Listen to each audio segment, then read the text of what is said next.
Hello, everybody. Welcome back to Horse Racing Today. Today, you see a little different face in the right-hand window. That's Tom Carley. Tom, how are you today? Doing fine, Rich. How are you? Oh, I'm doing fantastic. Yesterday, we hit our third pick four in the last, I think, 5 days of racing. So I'm pretty fired up about that. That's great. That's great. So you've been around the horse racing game for a little while. Why don't you tell us a little bit about your background in horse racing? Well, my father was a trainer, and so when I was 6, I started feeding at the barn, and when I was 8, I graduated to cleaning stalls and hay, and while still my dad did a great job of letting me play whatever sports I wanted to in grade school, I still came home and after practice still cleaned 5 and 10 stalls. Then when I went to high school, fed in the mornings. Summer times, I always worked at the racetrack. Certain weeknights, I'd help him run horses if he needed to be. When I went to college through sophomore year, my father got busy at another business. The racing was a sidelight. Quite honestly, he got tied up, so I ran the shed my sophomore, junior, and senior year of college. Made a lot of decisions, started to travel throughout the Midwest, was based at Fairmont, now known as FanDuel, went to Chicago, kept 10 head at Hawthorne, Ellis, went to Hot Springs in the wintertime. So can't blame you for doing that. It's so much better than Chicago or Fairmont in the wintertime. That Central Illinois in the winter, you can't beat it, baby. I had some professors that just didn't quite understand how I couldn't make that class every day. And I said, well, you're talking about, fairy tale economics. I'm living it, paying bills and do this. If I'm not there, I can't do this for the stable. And, they worked with me on it. So I did that. I got out of school. I moved to rural Missouri. No cable, no internet. This is 91, 92. No horse racing, really away from it. Came back to the area in 98, got submerged and then really dove into it when I moved to Lexington in 2010. And sometimes I think going back to no internet, no social media, we might actually all be better off for that. It was amazing. My quality of life, I was in a lot better shape. I worked out. I didn't have a whole lot of excuses why I couldn't get things done, Rich. That for sure. I know, you're talking about your professors teaching you fuzzy math, I think, as they called it in one election debate. But I was in a philosophy class. I'm not much of a philosopher. I am it's in front of me. It's normally black or white. Every now and then there's some gray. And my philosophy teacher was trying to explain to us that there was no such thing as pain, only the perception of pain. So I told him, okay, let's test this theory. I'm going to bring in a hammer and a nail. The desk is wood. I'm going to put your hand on the desk. I'm going to take that nail and I'm going to use the hammer to drive it through your hand. And you tell me if there's just the perception of pain or you really feel pain. He obviously didn't take me up on the offer.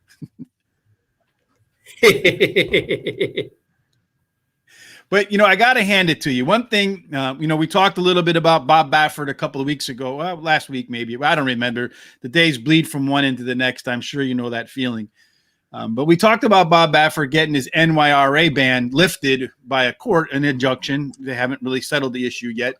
And you mentioned in the comments that he's just doing it to get Gamine back on the track at Saratoga. Well, it's interesting that you say that because a couple of days later, with NRA ban overturned, Baffert plans to enter Gamine at Saratoga. Horse racing news. What do you think about that?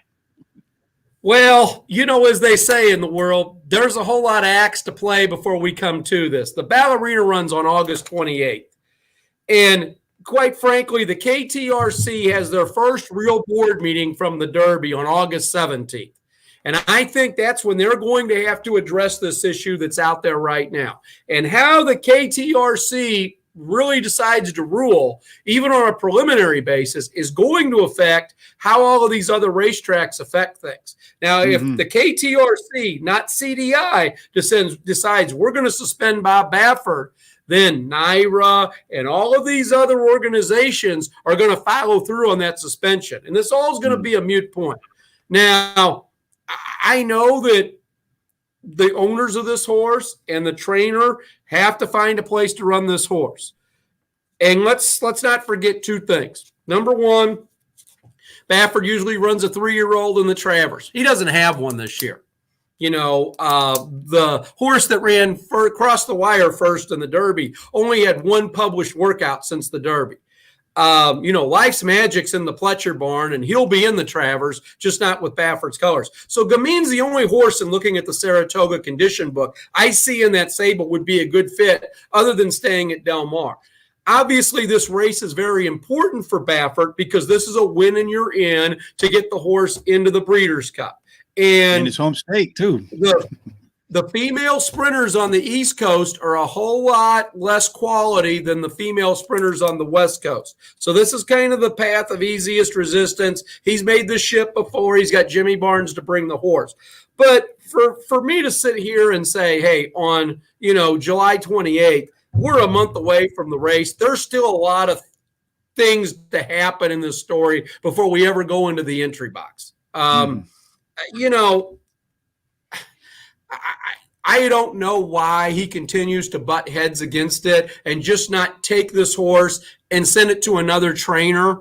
Let the horse run at a time or two. You've had the horse all the way through 3-year-old year into your 4-year-old year. If somebody else comes and wins the Ballerina, wins a prep on the West Coast, and wins the Breeders' Cup Sprint as a 4-year-old, that's really not going to take any of the tarnish away from Baffert. No. Now it gets to be the point. You spend all these legal expenses to fight a fight. How much has he spent legal expenses? I'm going to guess $130,000 just to win the NYRA hearing, and you're going to run one horse from it? At some point, it just doesn't seem, just let the chips, if you believe you're innocent, and you believe you haven't done anything with these horses, let the chips fall themselves and play themselves out and win this course on your own. If you believe you've done something wrong, go to the stewards, say you're sorry, you're never going to do it again, ask for a light sentence. And you know what? To take this out of the national media in this stain off the sport, I'm sure everybody, I'm not going to say they're going to do like Arkansas and give him a pat on the hands. But, Bob, take a 30-day vacation with Jill. My father did the same thing when he had it. Come back in 45 days and let the horses have a little rest time and get the works and hit the ground run. For sure. But, you're talking about coming back. These are the meet statistics so far at Del Mar. The Bob's entered 13 horses. 2 of them won, 2 of them finished second, and 3 have finished third. Only 15% winning. I'm not going to read those numbers any which way, but they are what they are. Rich, as Lee Corso used to say, not so fast, my friend. Let's talk about this for a second, because I kind of do an analysis on the weekends at Del Mar. Opening day at Del Mar, I hit the $28 winner in the Oceanside and an $18 winner in the Pick 4. And I singled Baffert's horse Freedom Fighter, who on paper, just like Hosier in the first race on Preakness Day, was head and shoulders above every other horse. If you remember, Freedom Fighter was on the Derby Trail. He was the horse that ran second to Concert Tour in the race in California. He shipped him to Aqueduct, to try and get Derby points. This horse came back and was running allowance optional claimer company. The way I analyzed it, this horse should have been 8-10 lengths better than everybody in the field. Didn't hit the board. The following day, he scratched a horse named Bruto out of the opening day Oceanside Stakes to come back and run an allowance race, which was in the Pick 4. Once again, 3 out of 4, and the horse I missed was I singled the Baffert horse. So for all these people out here that say I'm so tough on Baffert, why would I, as a public handicapper, state for 2 days that I singled him on opening day and the second day at Del Mar, and he did it in?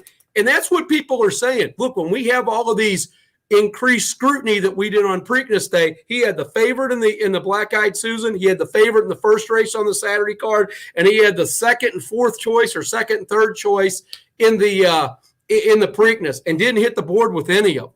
So what happens if he ships Gamine up there to New York and this horse doesn't run good? At some point, you're giving your enemies more ammunition, whether it's real or perceived, Rich. That's just how I see it.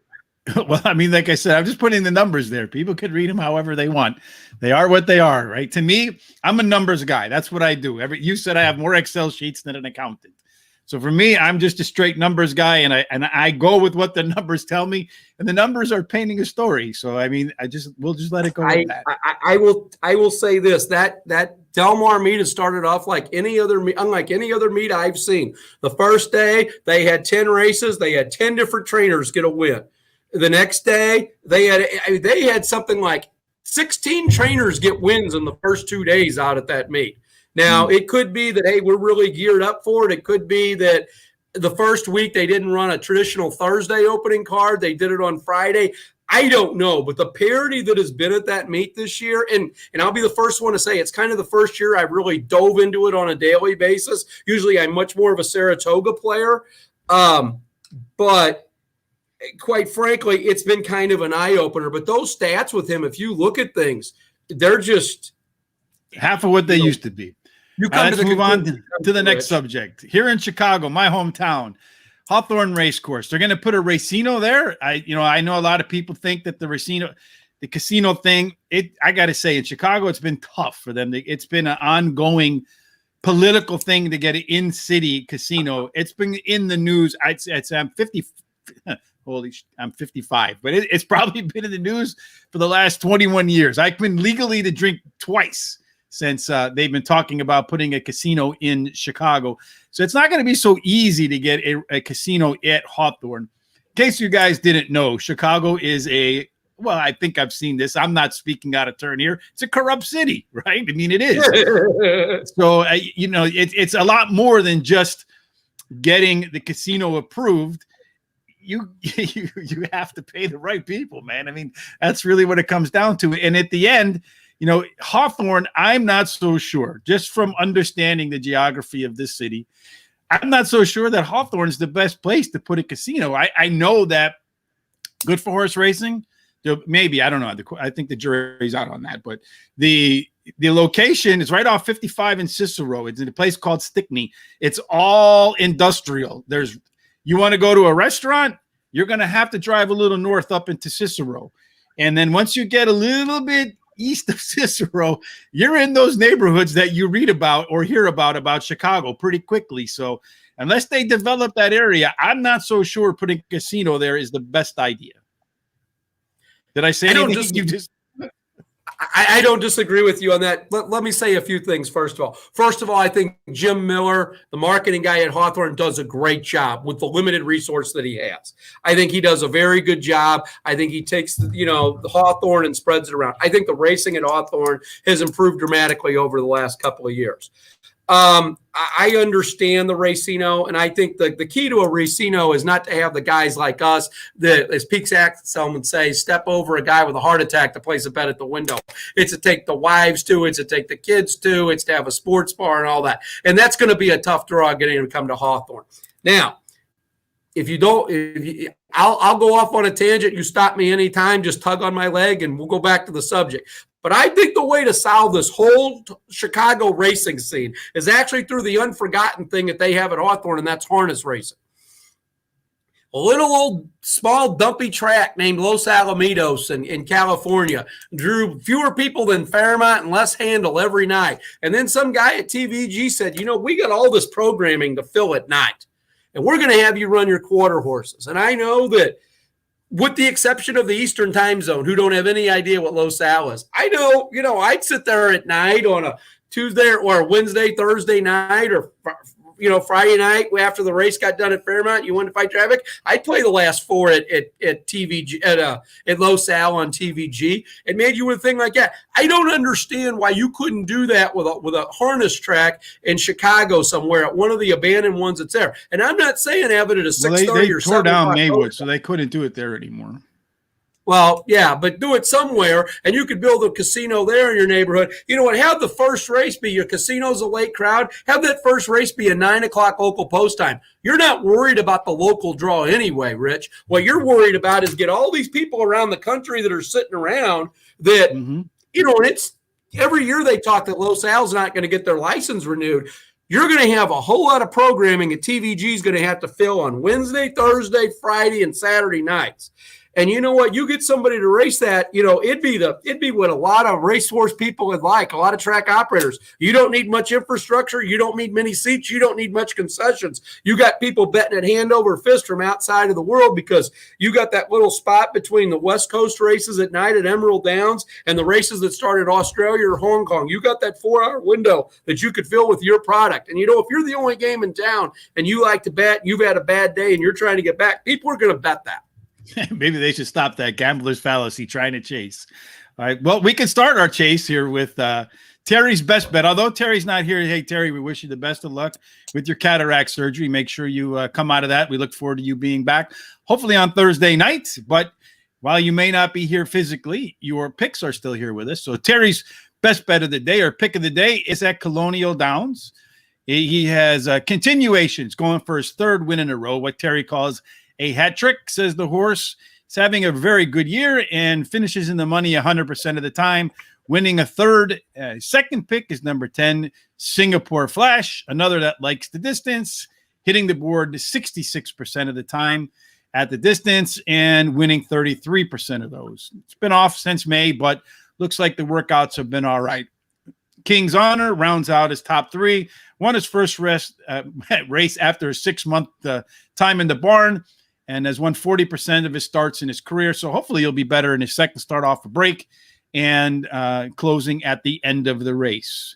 So that knocks out Terry's best bet. Usually Terry backs up what we're doing, but I guess I didn't really tell him what we're doing for the pick four. So that's my fault. Maybe he just guessed, but we did hit that pick four yesterday, which was nice. I think it's our third pick four in the last 5 days of racing. So I'll take that any day of the week. We're going to move on to a pick four now. There's a lot of pressure on you, Tom, but I got to say, if we hit this pick four because of some of these races, we deserve more than a winning ticket. I think we deserve a medal. Well, you play the cards the way they are. I will say this. When it didn't rain today in Shelbyville, it kind of changed how it looked. Because in the first race, I like that main track only horse a whole lot. But, well, 91 and sunny, buddy. There ain't no rain. Because I live in Chicago, you said not all that far. They got our weather from yesterday today, so it ain't going to rain there for a while. So let's take a look at the hot dog pick four. There's Tom's hot dog pick four. There's my pick four. Tell us, Tom, what you like and why. Well, I look at the first leg, and I'm going to go with 3 horses. My number one choice is number 1 Malibu NYRA. Shown and improved in the last 3 races. Good speed to run at in this race with both the 5 and the 6 being speed horses. Excuse me, the 6, the 5 is scratched. And in the last 2 races on turf, this horse has run 3rd and 2nd. Really think this could be the day she puts it together. I look at number 3, the Chicago Invader named Antila.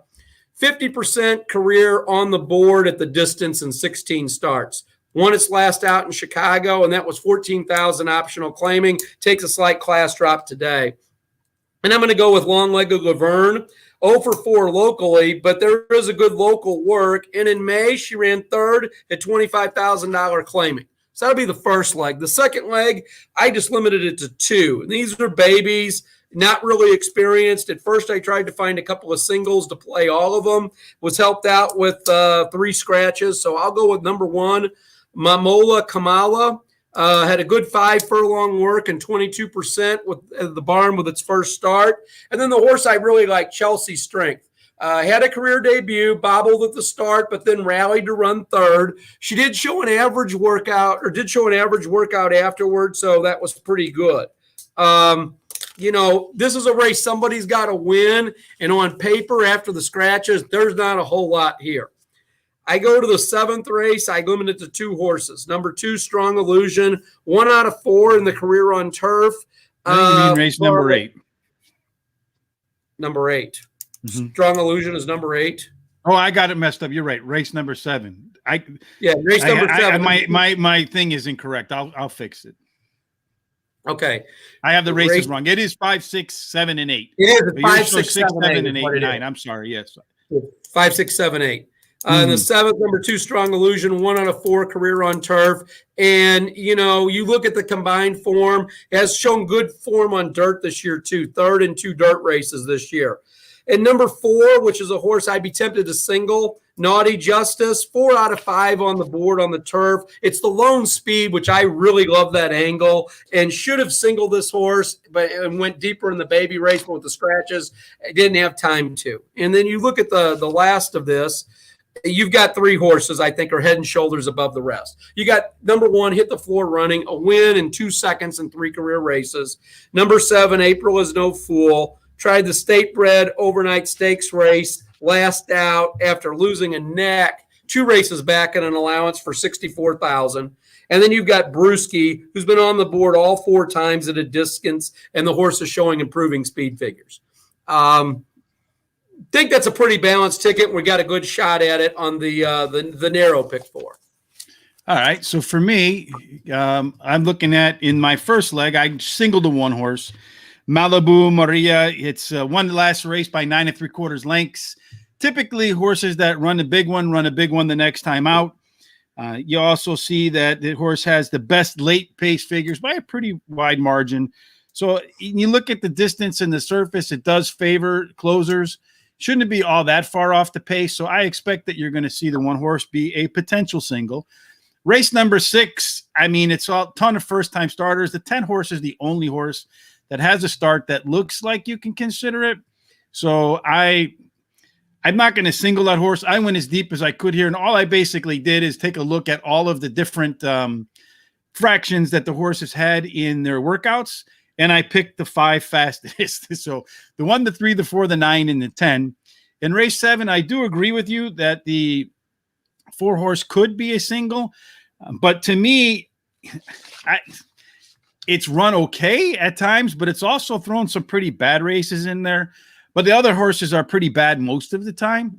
So it's a pick between bad. So I put the 7 in there, Secret Sadie, just because Secret Sadie is the only horse. It's only raced twice.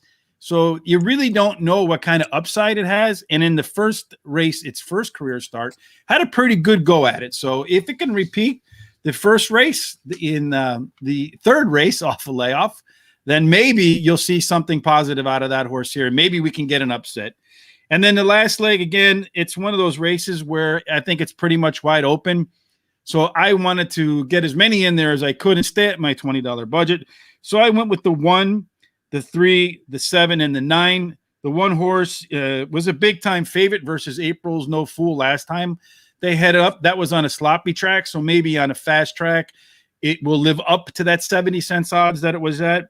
Brewski doesn't really look like he had a great run last time on paper, but if you dig into those fractions, you'll see it's actually one of his best races ever. So that's something that I like to see, horses that do have improved fractions, and then from there they return to the track, and aren't really bid up. April's No Fool, at her best, she makes it easy work of this field, but she's thrown in some real stinkers in there. So make sure you take a look at that, because you don't want to single that one and have it throw a stinker in there. And then in the last leg, and then with the final leg, Elusive Justice is the 3 horse. It has the best combination of early pace and late pace numbers. So put those 2 together, and you probably have a horse that can, if it does connect the first part and the second part of the race at its potential, has a really good chance to go ahead and take the prize. So I'm going to go ahead real quick and correct and I'll bring that back up to hot dog pick 4. So let me pull up now let me just get rid of this one because I have the race numbers wrong there too. Let me pull up the right one for the hot dog, and then for the prime rib, and then we'll go ahead and start cracking. So in the prime rib, tell us a little bit about the horses that you added, Tom. To quote Gene Hackman from Hoosiers in race 5, my team's on the floor. I just stayed with the 138.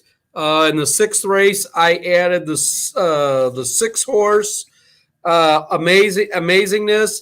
It showed improved the last race and was closing. And I added the 9 Indigo, tired its last out.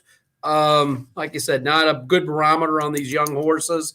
In the 7th race, I added the 1 Miss Fort. This is the first turf race in her career. She has shown pretty good form on dirt. And in the 8th race, I left it as was. No, I didn't. I added the 3, Elusive Justice. Excuse me.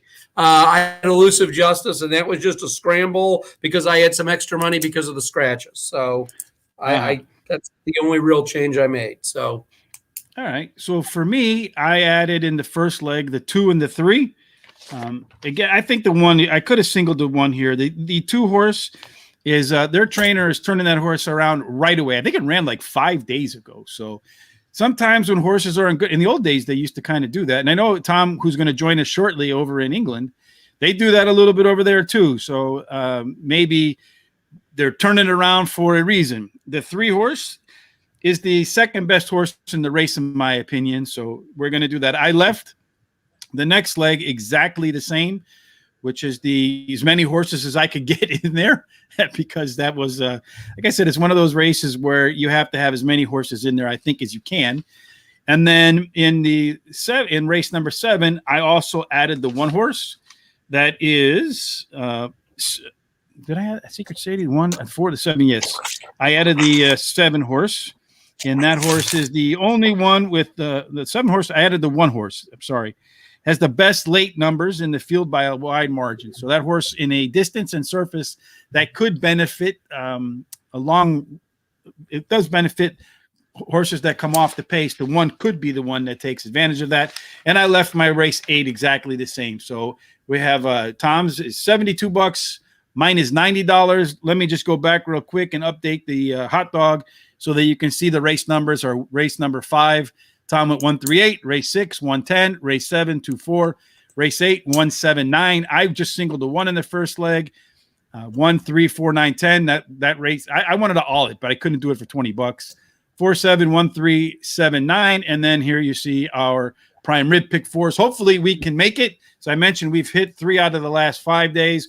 Hopefully we can make it 4 of the last 7. And with that, we're going to add a new face to the mix right now. That's going to be, you'll know him. He's Tom, International Tom, who's heavy track Tom today, because we're also going to go off to Goodwood. We've gone from Indiana Grand all the way across the sea to Goodwood. Tom, what's happening over in glorious Goodwood? Lots of crappy track. That's the best way to describe it. They've got the last 2 days. They got a lot of rain, and the track's been rated heavy, from soft to heavy. So it's not and a lot of scratches. A lot of horses have come out, including Stradivarius, who scratched out of the Goodwood. So today? Yeah, and so we're seeing horses. They're coming from off, but a lot of the positioning in the race has been going down the center for the most part of the track. Not like the last time when they split Moses did to the Red Sea. Right. No, we haven't seen any of that. And of course, if you've seen the end of a Goodwood race, it's a very narrow finish because of the nature of the track. And today it's been interesting. I haven't done very well. I did get 1 swinger, but that's about it for me. I had the first race. A number of mine were scratched, so it doesn't kind of hard to do when they're not running. They can't win. I had that first one that when I handicapped it, look at this, a 15-1, the Angel Blue. I thought I had a chance to win, and then went off at like 3-1 or something. Yeah. So it's just like you can't outsmart the horse racing public. That's for sure.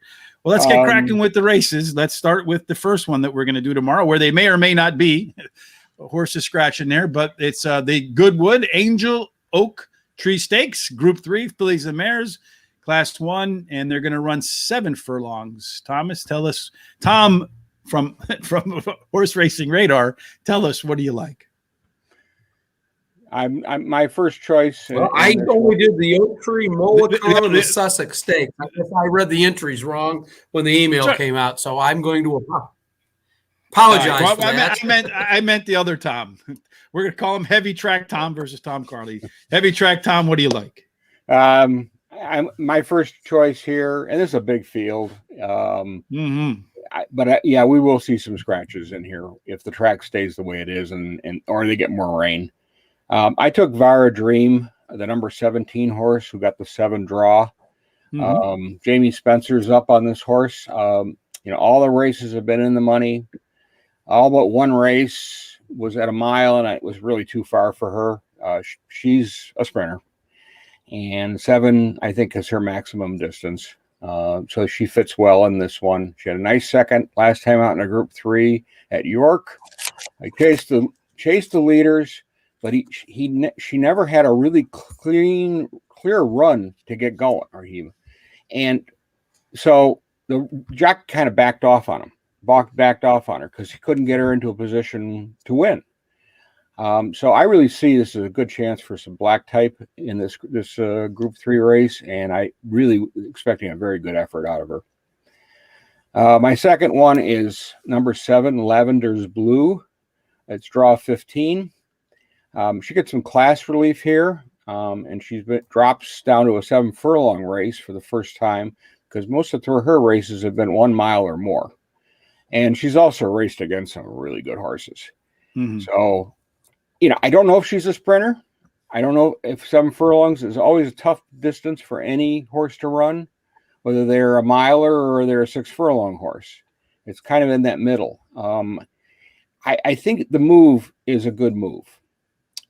Again, the other thing that bothers me with her, of course, is she's only won on the all-weather track. So Crowley's back. Jim Crowley's going to ride again. If he can get the best out of this horse, I think she's got a good chance, because what she's been facing is just way over her head. My final one is number 4, Highland Princess, draw number 17, which I'm not thrilled with. She's got 2 wins in a row, and hasn't run a bad race this year. She's placed in all her races, but this is against handicap and listed company. So she's going to take a little bit of a step up into the Group 3 waters and see what she can do. Based on form, she's right there. And I do think you're going to get a better price on her. But we'll see. I mean, maybe the bettors will look at her form and go, yeah, she's really pretty good. Mm-hmm. And I think she is. I think the step up is they're not throwing her in the deep end into a Group 1, but they're putting her into a race where I think she's got a chance to at least hit the board. You made a lot of water references there, Tom. So so that's one of the things I was focusing on is heavy track and soft track to see which horses have done the best. So my picks are focused on the horses that have run very well on the soft to heavy ground. So I actually started with number 4, Highland Princess, despite the move up in class, but has run, I think, the best out of the entire crew on a soft or heavy track. So it's run very well every single time. Then number 17, I agree with you on Vadim or whatever the name is. It's another horse that's run very well on a heavy track, and it's faced some pretty good horses, like you mentioned. It's faced Creative Force, we saw run, I think, second today, right? Yeah. And then Mother Earth is another decent horse, if I remember correctly. Yes. So ran the Breeders' Cup, finished second. Not too far off, against those 2 really good horses. And then it's another one that's run. So it's run against class and has proven it can handle the off turf. So I went with the 17 as my second choice. My third choice is number 10, is a horse that's run well again on the off tracks. And I think that one's a real long shot. I mean, I'm not even paying attention to the odds. Oh my Lord, where is it? Keep going. Is it even in there? No, it's in the maybe it's scratched. Yeah, I think it went out. I don't think it's going. Well, this is really going to be really long odds. Extremely long odds. Yes, if she wins, it'll be a miracle. Number 2, Bounce the Blues, is my final pick. Again, it's a horse that's run well on the off track. So all of my picks are horses that have won or finished second or closed ground or got a lead and stayed up on the lead, had some sort of really good efforts on soft to heavy tracks. So my 10 scratch, so it's 14-7-2 for me. All right, Tom, heavy track, Tom. We're going to move off to the second race at Goodwood, which is the Molecomb Stakes. It's 5 furlong, so you got to sprint again. It's a pretty, I think, wide open race here, but you do have a heavy favorite in Fear By, but I don't have him, so maybe shouldn't be a favorite. That's the one I do have. 2 wins from 4 starts in the career. The notes were that the owners were tempted to put this horse in at Royal Ascot and didn't. And I think they made the right move because they used a Sandown race, listed race, and won that one as the prep race for this. This looked like this is the target for the horse. The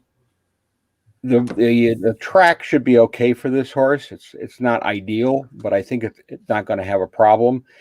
I also, this is a family of sprinters and speedsters, so 5 furlongs is well within this horse's wheelhouse in terms of winning consistently. The other thing is that the trainer, this is the trainer's only 2-year-old racing right now. And in the last 14 days, he's had 8 starters. He's got 4 wins and 2 placings. That means that barn is doing really well. Yeah, it is. So I really think that this horse is going to be the big favorite. That wouldn't surprise me. And it should have, if it likes the going, it should win without too much trouble. Number 3, Booney, draw 10, has been improving all along. Yeah, it doesn't look like it, but they've been moving the horse up in class very slowly. I mean, he won a class 5, then they went to a class 2, then they went to a listed race at Royal Ascot. It was 3rd, beaten by 2.5 lengths. They're all good races, and this is an area where this horse should excel in the sprints, because by Australia, who's a top class Group 1 winner, loved to sprint. The relatives, this is a really weird breeding, I think, because on the dam side, they only won a distance, and the offspring have won a distance. So a mile and a quarter has been the shortest race that they won.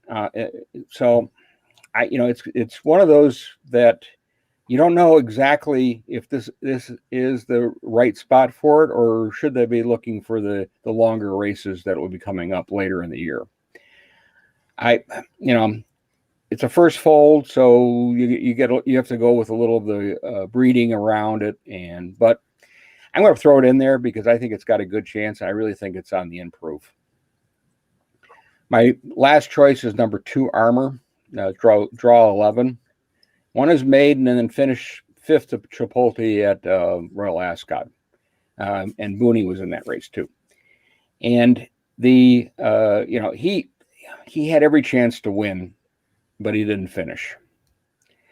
I think I like his chances a lot more now because Ryan Moore is back in the saddle. Last out, I think he didn't get a great ride. And I think Ryan Moore will be able to negotiate, because this horse is going to sit mid-pack, and he's going to be able to negotiate and get up and have a really good chance of winning here. All right. And then, Tom, Carly, you got to look at this one. What do you think? I'm sorry, which one is this? I'm sorry, Rich. This is the Molecomb Stakes. The Molecomb, I narrowed it down to 4 horses. Number 5, Chipotle. Traffic trouble last out, so draw the line through it. Yeah, I like the fact it's reunited with Jockey Bishop today, and they have 2 wins and 3 starts. This horse is a closer. Fearby is probably my least favorite of the 4. The number 6, winner of 2 in a row, but takes a huge class drop today. Number 7, Kaboo is still a maiden, but this horse has never had a good trip, so willing to excuse those losses. And then I look at number 8, Kingboard Star. Won its class 3 race, making a debut on turf. Went back to the poly the last out. Did not fire, did not close, so scratch through it. I believe your winner's either your 5 or your 8, and 5, 7, or 8, and play your 6 underneath. All right. Well, for me, I went with them, but I basically did these 5 furlong races. I try to make things as simple as I can for me because it's about all I can handle. I have to keep it simple, especially because I'm on the stupid side. But I just looked at all their times at 5 furlongs, and it looks to me like Armor has the fastest times, time in and time out. So I put Armor on top. Booney was the odds-on favorite against Chipotle when they raced. I think it turns it around this time, 3rd time off a layoff. I do have number 5, Chipotle, kind of can't dismiss a couple races back. But what I don't like is that its times have gotten slower. I would rather see him go down, but every now and then a horse regresses and then gets its second win and pounce up.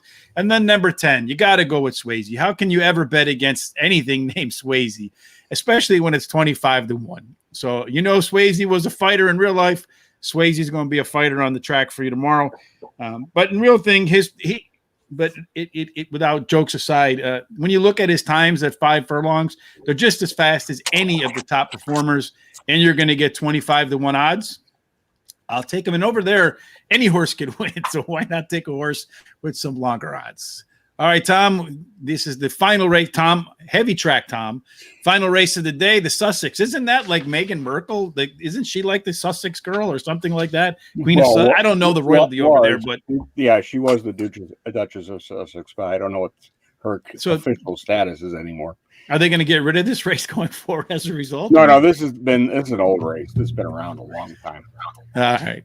Well, anyway, it's named for that. It's named for the duchies